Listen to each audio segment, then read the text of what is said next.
Hello everybody, my name is Flor Burciaga and I invite you to watch my tech video essay from World History at San Diego City College. I've encompassed a couple similarities and some differences to compare and contrast the Aztec, Inca, and Maya rituals when it came down to human and blood sacrifices that were incorporated throughout their civilization and time, which were divided into different periods historically. For the Mayans, for example, it was a pre-classic, classic, and post-classic that ran up until the 1500s, as the Aztec and the Incas, which started earlier, but were roughly ended by the Europeans coming to their land.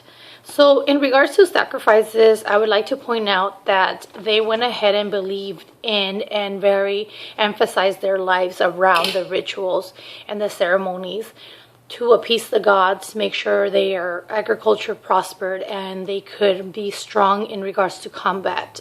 Politically speaking, they went ahead and captured warriors, enslaved them to use them as victims for their rituals and ceremonies as a sacrifice to the gods, and also their religious belief that the sun god and the thunder, for example, the creator, needed this kind of blood sacrifice and human, which was very high in place.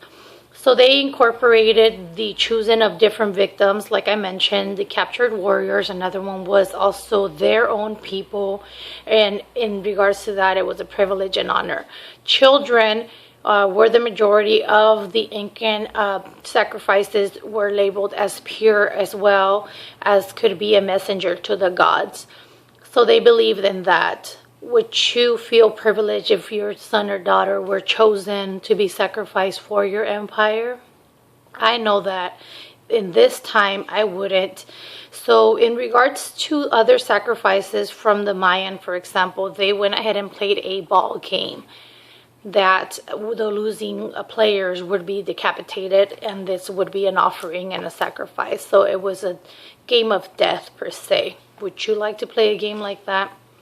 So I would also like to emphasize in regards to the location. The location for sacrifices were, for example, at the top of the pyramids. The ceremonials and rituals were also put together throughout a period of time, take months or years, and they went ahead and they were executed by priests. They would bathe and clean themselves to make sure that they were clean of any per se dirtiness from their daily life. They would sustain from any sexual activity. They would also fast. So they would cleanse themselves. So they would await at the top of the pyramids for the victims to be walked up.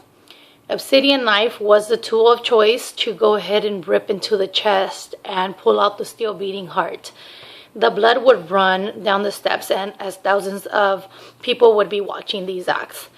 And it wasn't a surprise to the other civilizations where there were festivities, food, and just the happiness and celebration from the people prior to and after any ritual. So I ask you the question now, do we still see human sacrifice? Is that something that would be labeled as a human sacrifice? Because I was asked a question about, what about suicide bombers? What about people that give their life for their religion, for their political beliefs? So I do leave you with that question. Maybe we've seen human sacrifices for thousands of years prior to our time now, but we are still seeing it now. Depends on how you view that. Thank you for seeing my video, and I hope you enjoyed it.